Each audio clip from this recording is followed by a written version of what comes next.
Hello दोस्तों। कैसे हैं आप? उम्मीद करता हूँ बेहतर होंगे।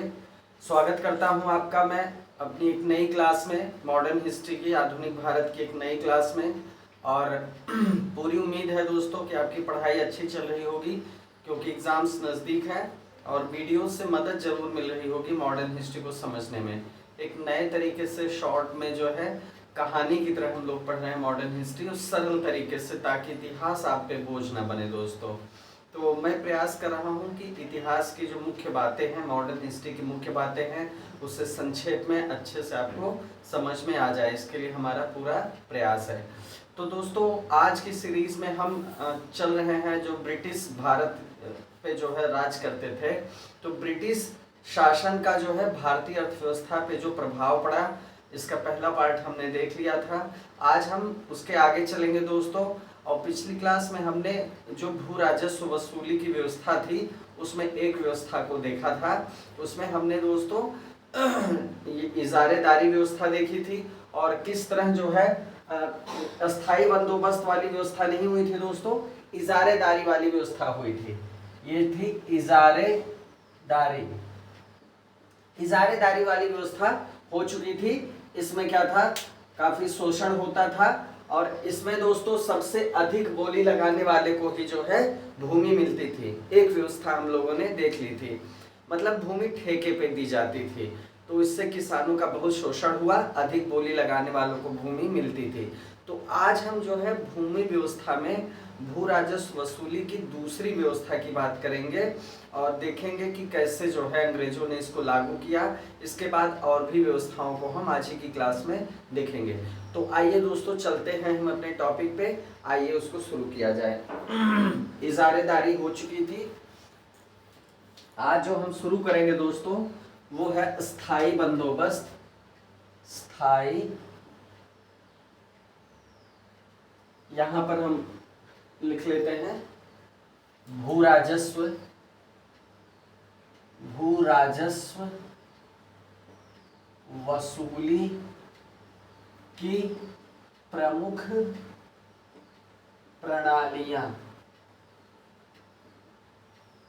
प्रमुख प्रणालियां हम लोग देख रहे हैं, जिसमें दूसरा क्या है, अस्थाई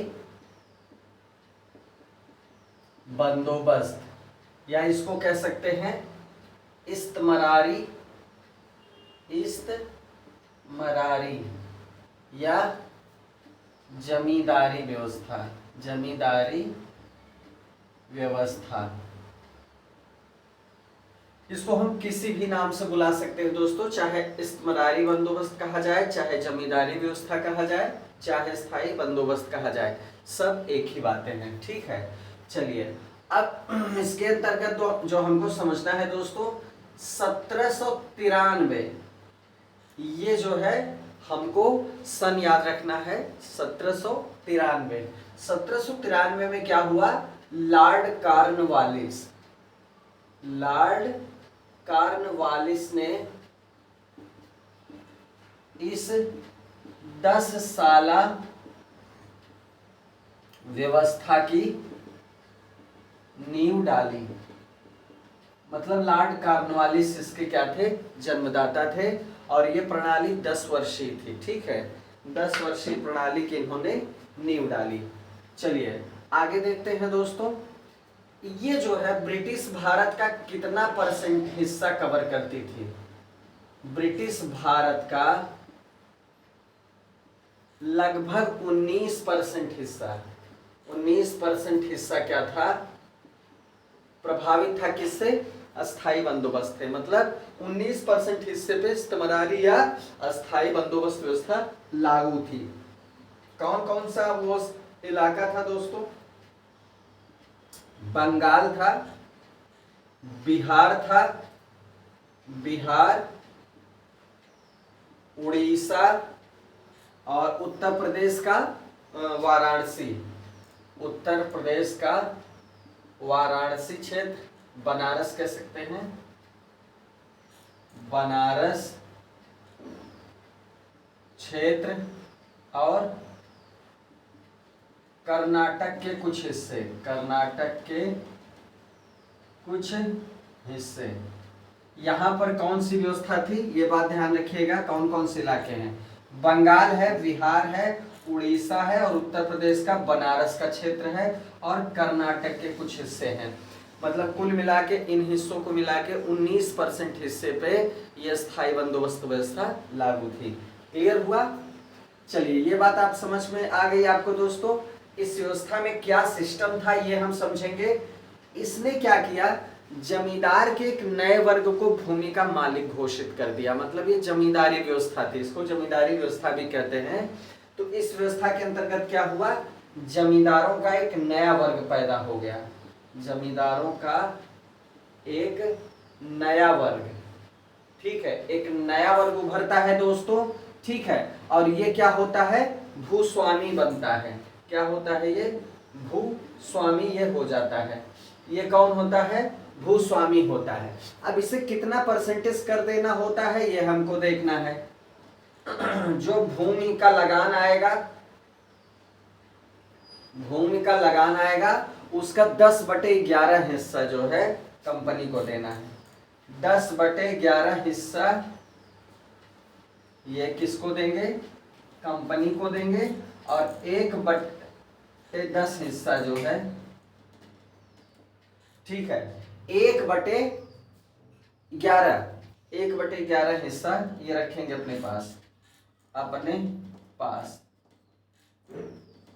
मतलब सिर्फ 1/11 हिस्सा ही ये अपने पास रखेंगे। 11वें हिस्से में एक हिस्सा अपने पास रखेंगे, 10 हिस्सा ये कंपनी को लगान के रूप में अदा कर देंगे। ठीक है, 10/11 याद रखिएगा, ये कंपनी को देंगे। ठीक है, ये व्यवस्था थी स्थायी बंदोबस्त की व्यवस्था। 1793 में कॉर्नवालिस ने इसको शुरू किया था। चलिए आगे बढ़ते हैं दोस्तों, आगे बढ़ते हैं। इस व्यवस्था के अंतर्गत और क्या चीजें आपको समझनी है। इसके जो है, इसके जो जमींदार थे नए वर्ग के, ये क्या थे, छोटे पूंजीपति थे। छोटे क्या थे दोस्तों, पूंजीपति थे। ठीक है, अब इससे व्यवस्था से जो है क्या मतलब फायदा था, ब्रिटिशर्स को क्या फायदा था इस व्यवस्था से। दोस्तों कृषि चाहे नष्ट हो जाए या कोई भी आफत आ जाए, कृषि नष्ट हो जाए चाहे कुछ भी आपदा हो जाए, ठीक है, कंपनी को एक निश्चित भाग मिलना ही था। कंपनी को निश्चित भाग प्राप्त होता ही था, होता था। क्लियर हुआ? मतलब 10/11 अगर निश्चित हो गया है तो 10/11 जो है कंपनी को प्राप्त होता था। ये इसको जमींदार इसको किसी भी तरह से अदा करते थे। ठीक है, एक फायदा तो ये था, कंपनी का लाभ, ये कंपनी का पहला लाभ था। पहला लाभ था कि उनकी जो है लगान एक निश्चित रूप से उनके पास आती रही। दूसरा लाभ क्या था दोस्तों, दूसरा लाभ क्या था कंपनी को, दूसरा लाभ ये था कि इससे जमींदार वर्ग एक नया वर्ग उभरा और ये छोटे पूंजीपति थे, ये एक तरह से अंग्रेजों के निष्ठावान रहे। अंग्रेजों को इनके रूप में एक निष्ठावान वर्ग का सपोर्ट मिला, जिससे अंग्रेजों को बाद में जो है बहुत फायदा मिला। ये इनका दूसरा लाभ था। ठीक है, जमींदारों के रूप में, जमींदारों के रूप में इनको क्या मिला, इनको एक निष्ठावान वर्ग का सपोर्ट मिला, निष्ठावान वर्ग का समर्थन प्राप्त हुआ। इनको भी समर्थन की जरूरत थी दोस्तों। तो भारत में ही एक नए पूंजीपति वर्ग या जमींदार वर्ग का इनको सपोर्ट मिला, जो हमेशा इनके प्रति निष्ठावान रहे। ठीक है, तो इस तरह अंग्रेजों का ये दूसरा लाभ था। चलिए, ये हो गया हमारा कौन सी व्यवस्था, स्थायी बंदोबस्त की व्यवस्था। ठीक है, अब दोस्तों जो अगली व्यवस्था आप पढ़ेंगे वो है रैयतवाड़ी व्यवस्था। अब हम एक अगली व्यवस्था पढ़ेंगे, अब हम एक अगली व्यवस्था पढ़ेंगे भू राजस्व वसूली की। जो अगली व्यवस्था है दोस्तों वो क्या है, रैयतवाड़ी। वो व्यवस्था क्या है, रैयतवाड़ी व्यवस्था। रैयतवाड़ी व्यवस्था क्या थी दोस्तों? इसमें क्या है, इसमें क्या है, रैयत, एक शब्द है रैयत। रैयत का मतलब क्या होता है? किसान। इसका मतलब मालिक कौन होगा? किसान होगा। और जो भी कॉन्ट्रैक्ट होगा, जो भी लगान की राशि निर्धारित होगी, वो किसके साथ होगी? रैयत या किसान के साथ। ठीक है।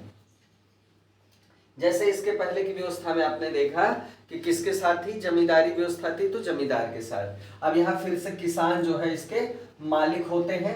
आइए देखते हैं। किसान पहली बार मालिक होते हैं। इजारेदारी में भी क्या होता है? ऊंची बोली लगाने वाले को मिलता है। स्थायी बंदोबस्त या जमींदारी में जमींदार को मिलता है। रैयतवाड़ी में किसान को जमीन का हक मिलता है। अब देखते हैं दोस्तों इसके बारे में। इस प्रणाली के जन्मदाता कौन कहे जाते हैं? सबसे पहले हम देखेंगे कि इसके जन्मदाता कौन थे। तो थॉमस मुनरो और कैप्टन रीड। याद रखिएगा, इसको नोट कर लीजिए दोस्तों। इसको क्वेश्चन, इसको जो है आप नोट्स फॉर्मेट में जो है जरूर नोट करिए। ठीक है, नोट्स बनाएंगे, बहुत फायदा मिलेगा दोस्तों। चाहे आप इसका माइंड मैप बनाएं, चाहे बुलेट फॉर्म में शॉर्ट में इसका नोट्स बनाएं, लेकिन अगर इसका फायदा उठाना है तो नोट्स जरूर बनाएं। ठीक है, चलिए आगे बढ़ते हैं दोस्तों। जन्मदाता किसको कहा जाता है?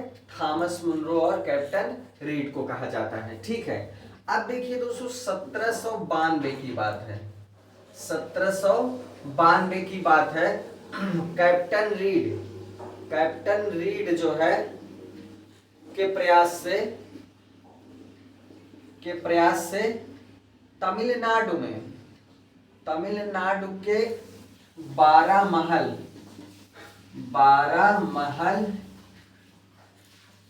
ठीक है, 12 महल क्या था दोस्तों? 12 महल जिला था। ठीक है। कैप्टन रीड के प्रयास से क्या हुआ? तमिलनाडु के 12 महल जिले में इसको लागू किया गया।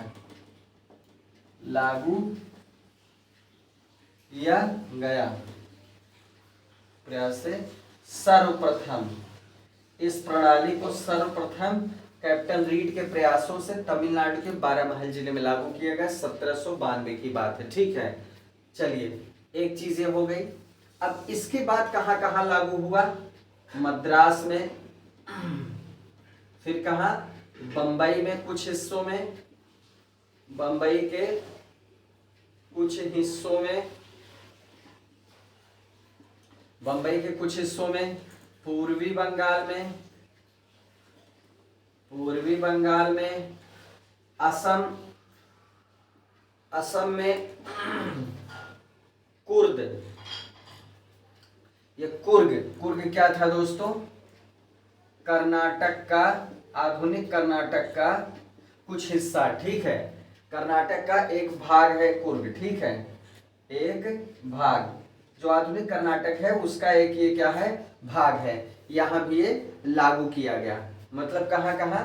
मद्रास सबसे पहले तमिलनाडु में 12 महल जिले में लागू किया गया 1792 में कैप्टन रीड के प्रयास से। उसके बाद मद्रास में लागू किया गया, बंबई के कुछ हिस्से में लागू किया गया, पूर्वी बंगाल के हिस्से में, असम के हिस्से में, और आधुनिक कर्नाटक के एक भाग कुर्ग में लागू किया गया। ये कौन सी व्यवस्था? रैयतवाड़ी व्यवस्था। क्लियर हुआ?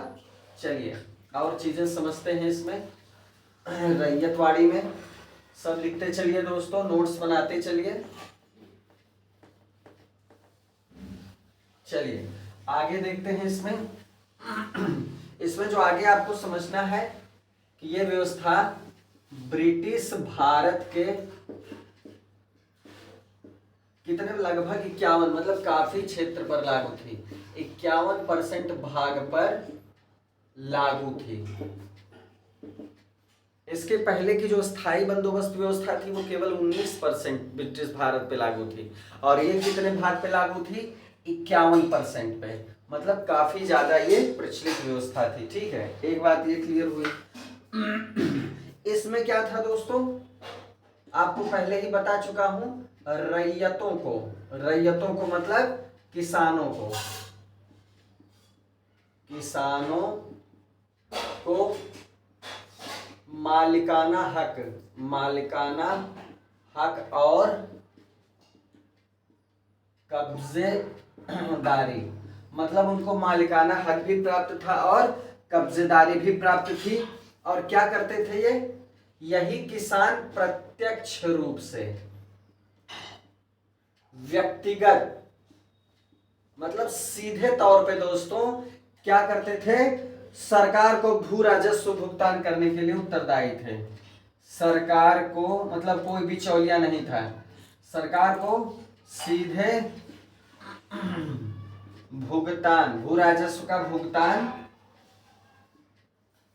करने के लिए क्या थे, उत्तरदायी थे। मतलब यहाँ पर न तो जो है जमींदार है, न तो कोई प्रतिनिधि है, सीधे जो है रैयत या किसान जो होते थे वो अपने भूमि का लगान सीधे जाके जो है अंग्रेजों को सौंपते थे। ठीक है, सीधे जो है सरकार को सौंपते थे। यह व्यवस्था कैसी थी, रैयतवाड़ी व्यवस्था। अब दोस्तों इसमें जो है कृषक क्या था, भूमि का स्वामी होता था। कृषक क्या था, भूमि का स्वामी होता था, यही भूमि का मालिक होता था। और इस व्यवस्था में क्या हुआ दोस्तों, 55 से लगभग 33%, मतलब ये रेशियो क्या था, रेशियो एग्जैक्ट नहीं था, इसमें क्या था 55% से 33% के बीच में, 55 से लेके 33% इतना जो है लगान की दर थी।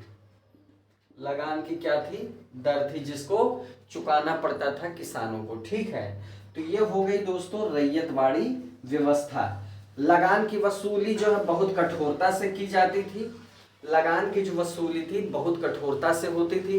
अब कृषक कोई अमीर वर्ग तो था नहीं दोस्तों, तो कृषक जो है काफी प्रताड़ित होने लगा। लगान की दर बहुत ऊंची थी, आप देख रहे हैं 55 से 33% के बीच में थी। भूमि के मालिक वो जरूर बन गए, लेकिन ऊंची लगान दर की वजह से वो बहुत ही ऋण के शिकार हो गए। महाजनों के जो है चंगुल में फंस गए, ऋण के कुचक्र में फंस गए।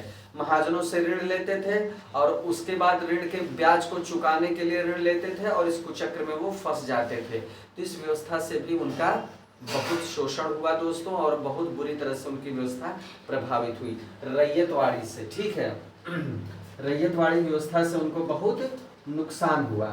ठीक है, चलिए रैयतवाड़ी के बाद जो अगली व्यवस्था हम लोग देखेंगे दोस्तों वो क्या है, वो कौन सी व्यवस्था है, महालवाड़ी व्यवस्था।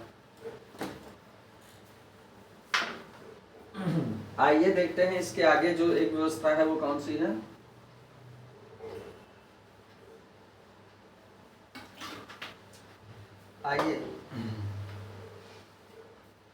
आइए अब हम देखेंगे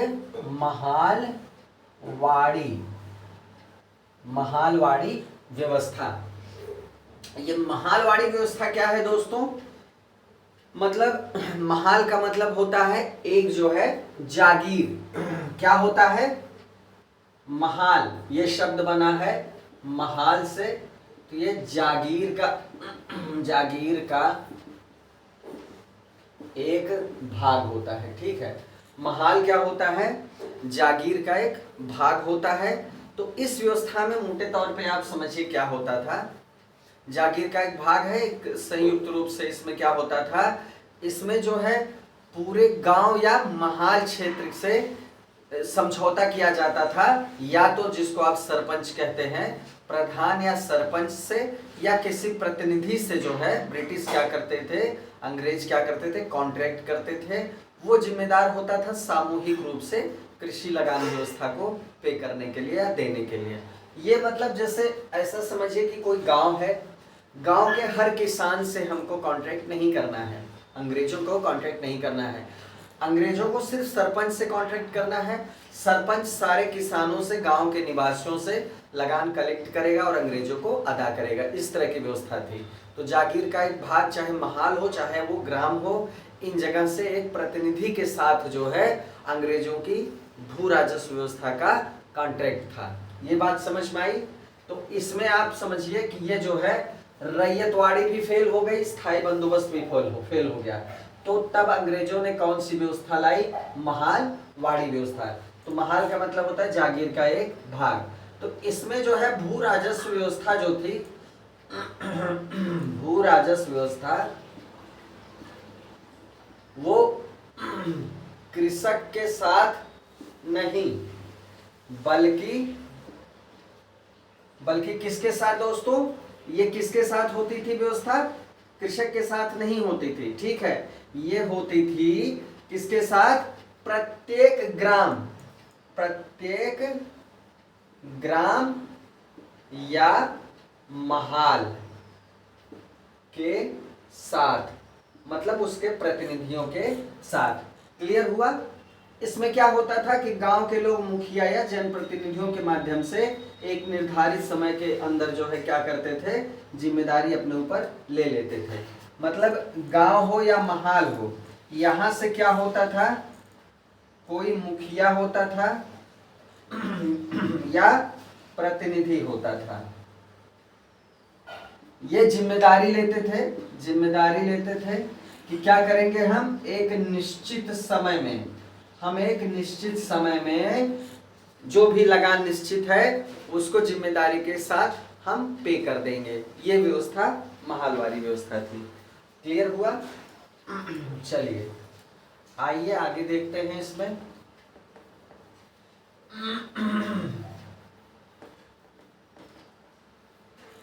महाल वाली व्यवस्था में ये कहां कहां लागू थी, ये 30% क्षेत्र पर लागू थी। ब्रिटिश भारत के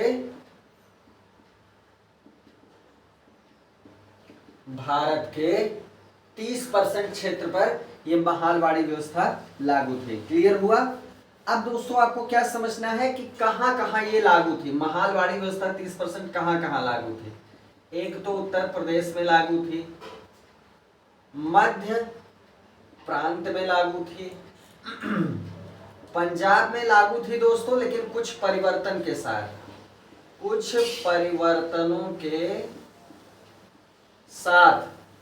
पंजाब में लागू थी। ठीक है, पंजाब में भी लागू थी। क्लियर हुआ। तो यूपी और मध्य प्रांत और पंजाब के कुछ हिस्सों में ये परिवर्तनों के साथ लागू थी। तो चलिए, ये महालवाड़ी व्यवस्था कितने परसेंट ब्रिटिश भारत पे लागू थी, 30% ब्रिटिश भारत पर ये लागू थी। ये व्यवस्था दोस्तों बुरी तरह से असफल हुई, बुरी तरह से असफल हुई। ये व्यवस्था बहुत बुरी तरह से असफल हुई। ऐसा क्यों हुआ? क्योंकि इसमें जो लगान की दर थी दोस्तों वो अनुमान पे आधारित थी। किस चीज पे आधारित थी? वो अनुमान में आधारित थी। लगान जो था, लगान का जो निर्धारण था, लगान का जो निर्धारण था वो अनुमान पर आधारित था, अनुमान पर आधारित था। क्लियर हुआ। लगान का जो निर्धारण था वो अनुमान पर आधारित था और इसकी जो विसंगतियां थी इसका फायदा कंपनी के अधिकारियों ने खूब उठाया। क्लियर हुआ। जो कंपनी ईस्ट इंडिया कंपनी के अधिकारी थे, इस व्यवस्था की जो विसंगति थी, अनुमान पे आधारित था, कोई निश्चित राशि नहीं थी, तो इसमें क्या हुआ, कंपनी के जो अधिकारी थे उन्होंने खूब भ्रष्टाचार किया, खूब अपनी जेबें भरी। ठीक है, तो इसका खूब फायदा उठाया, इससे कंपनी के राजस्व को नुकसान पहुंचा। क्लियर हुआ। कंपनी के राजस्व को क्या हुआ, काफी नुकसान पहुंचा। और जो ग्रामीण समुदाय था दोस्तों, ग्रामीण समुदाय था वो क्या हो गया, विखंडित हो गया। ग्रामीण समुदाय पे बहुत बुरा असर पड़ा और वो जो है इस व्यवस्था का शिकार होकर विखंडित हो गया। ठीक है, मतलब ये व्यवस्था भी बुरी तरह से फ्लॉप हो गई। ठीक है, चलिए महालवाड़ी भी आपने समझ लिया दोस्तों, महालवाड़ी व्यवस्था भी आपने समझ ली और ये सारी व्यवस्थाएं क्या हुई, असफल साबित हुई। ये सारी व्यवस्थाएं क्या हुई दोस्तों, असफल साबित हुई। ठीक है, अब हमको देखना है दोस्तों, अब हमको देखना है, हमने देख लिया भू राजस्व वसूली की प्रमुख प्रणालियां हमने देख ली। अब देखेंगे कि कृषि की क्या स्थिति थी और हम धीरे धीरे बढ़ेंगे दोस्तों कि ये जो इस तरीके से कृषि व्यवस्था को उन्होंने चौपट किया अपने फायदे के लिए, तो किस तरह उन्होंने जो है इन्वेस्टमेंट किया, क्या डेवलपमेंट्स किया, इसको देखेंगे। और हम देखेंगे कि आगे इसका कितना फायदा मिला या कितना नुकसान मिला। बंगाल में दोस्तों, बंगाल में क्या उगाया जाता था? जूट उगाया जाता था। पंजाब में क्या उगाया जाता था? गेहूं उगाया जाता था। बनारस, बिहार,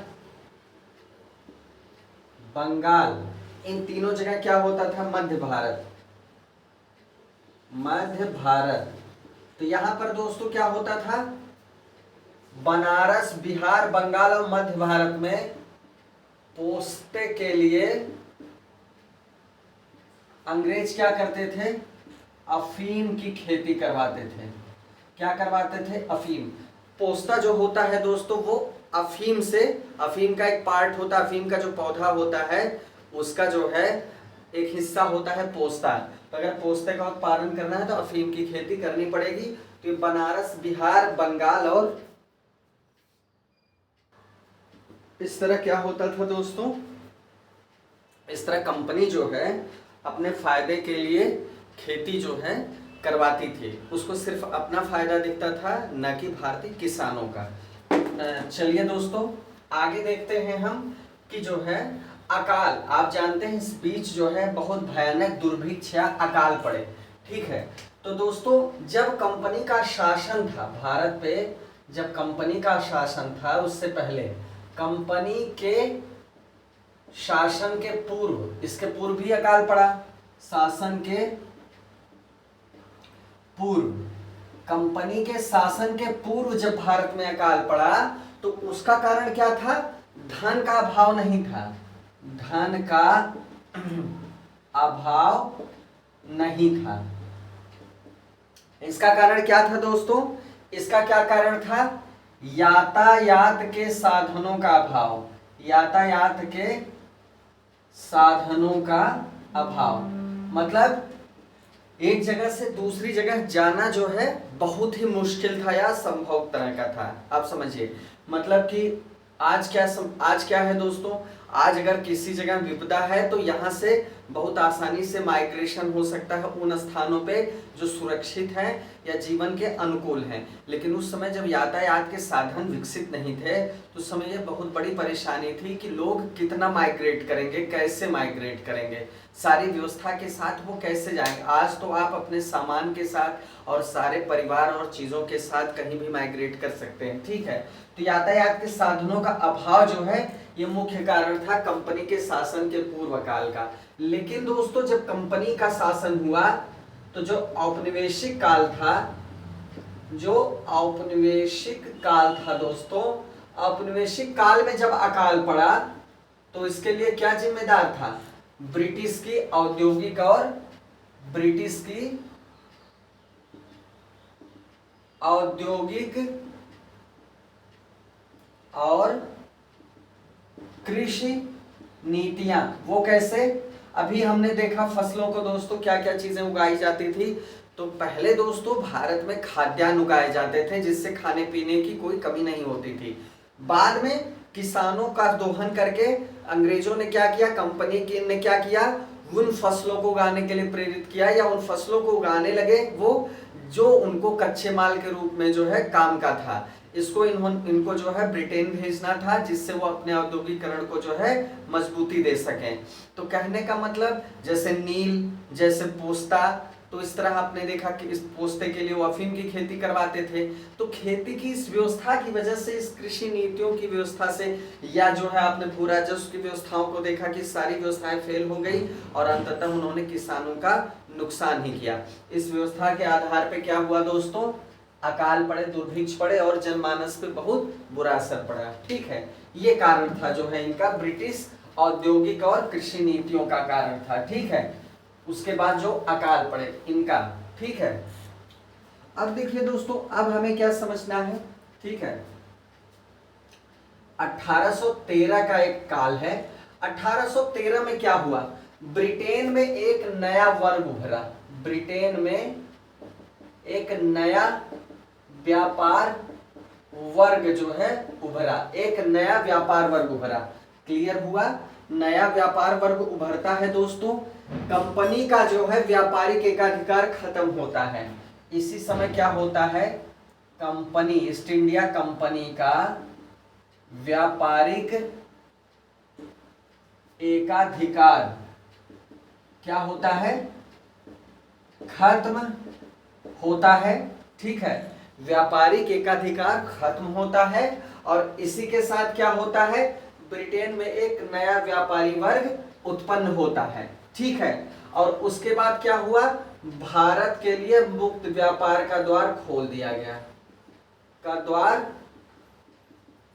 दिया गया, मतलब अब कोई भी ब्रिटिश व्यापारी भारत में मुक्त रूप से व्यापार कर सकता है। और इसके आधार पे क्या हुआ, ब्रिटिश उपनिवेशवाद का दूसरा दौर। एक उपनिवेशवाद तो कंपनी ने स्थापित किया था, अब उसका एकाधिकार खत्म हो गया, मतलब अब कोई भी जो है भारत में व्यापार कर सकता था। तो ये ब्रिटिश उपनिवेशवाद का दूसरा दौर शुरू हो गया। ये कौन सा दौर शुरू हो गया, दूसरा दौर शुरू हो गया। अब दोस्तों आपको क्या समझना है कि भारत में एक समय ऐसा आता है जब विकास पूरी तरह से ठप हो जाता है, जिसको हम कहते हैं अनौद्योगिकरण।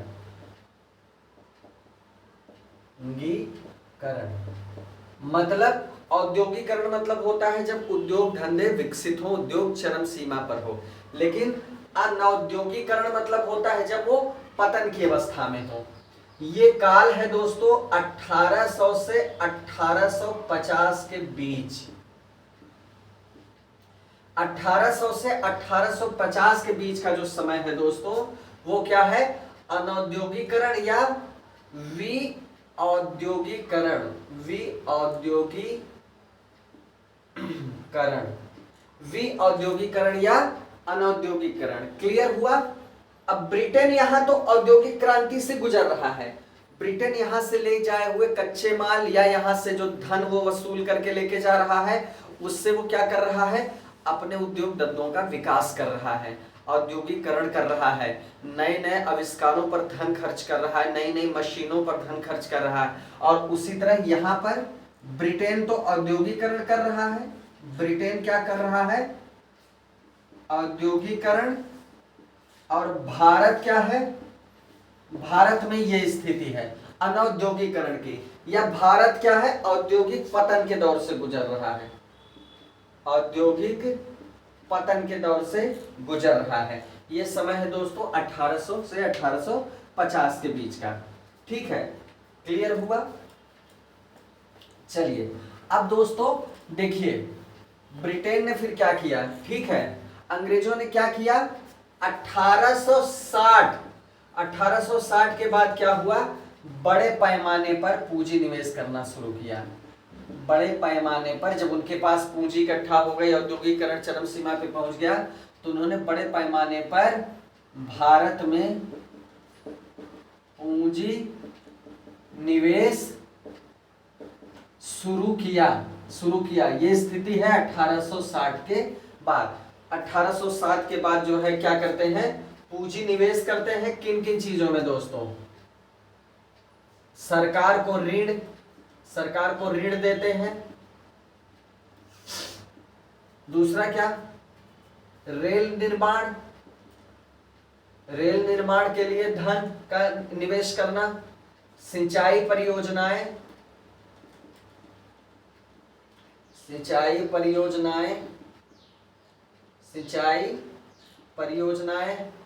उसके बाद चाय, कॉफी, रबर, इनके बागान। ठीक है, चाय, कॉफी, रबर के बागान, इन सब में, या फिर सार्वजनिक ऋण के रूप में।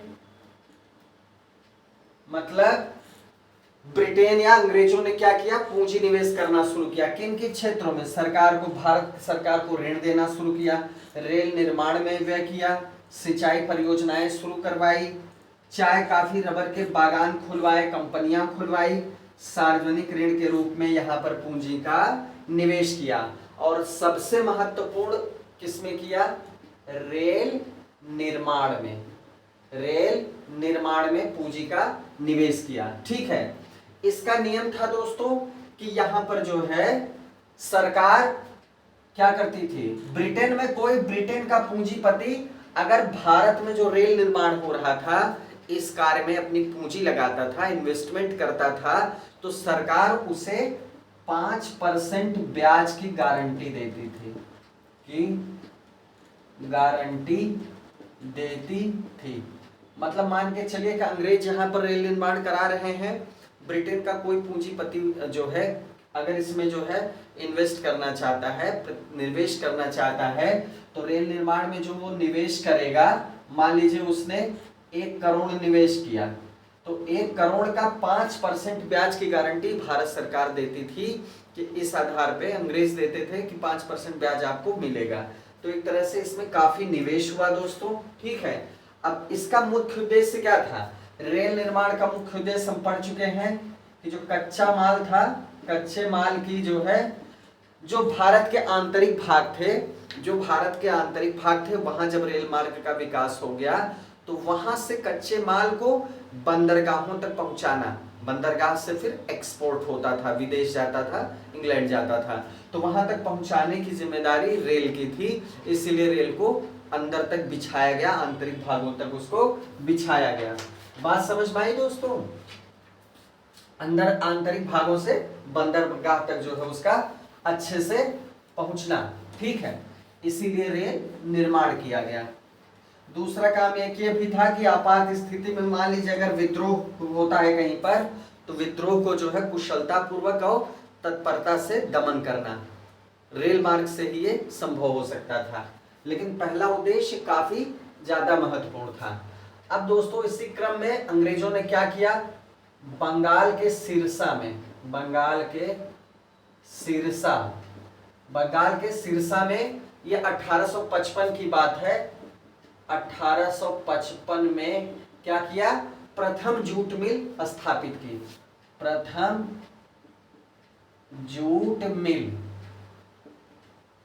स्थापित की। ठीक है, प्रथम जूट मिल कब स्थापित हुई दोस्तों? 1855 में, बंगाल के सिरसा में। क्लियर हुआ? 1907 में हुई है टाटा आयरन एंड स्टील की स्थापना।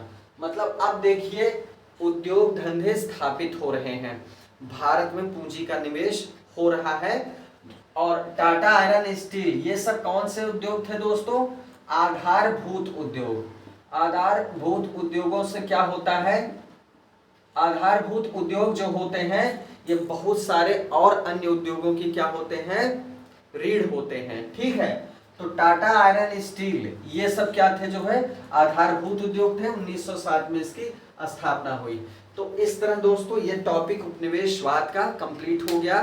किस तरह हम देखते हैं कि ब्रिटिश शासन का कृषि व्यवस्था पर क्या असर पड़ा, औद्योगिक व्यवस्था पर क्या असर पड़ा, हमने कंप्लीटली देखा। कृषि शासन व्यवस्था की जो है, जो भी भू राजस्व की प्रणालियां थी, चाहे इजारेदारी हो, स्थायी बंदोबस्त हो, महालवाड़ी हो, रैयतवाड़ी हो, इन सबको हमने क्रम से देखा, कितने % भाग पे कहाँ कहाँ लागू थी, ये सब हमने देखा। और ये देखा कि किस तरह उद्योग का नाश किया जो है अंग्रेजों ने, भारतीय उद्योगों का अनौद्योगिकरण किया और अपने यहाँ उद्योग को वो चरम सीमा पर ले गए। ये सारी चीजें हमने आज के टॉपिक में कंप्लीट कर ली दोस्तों। अब दो है आज के लिए दोस्तों इतना ही, और मिलते हैं नेक्स्ट वीडियो में एकदम नए टॉपिक के साथ दोस्तों। तब तक के लिए जय हिंद।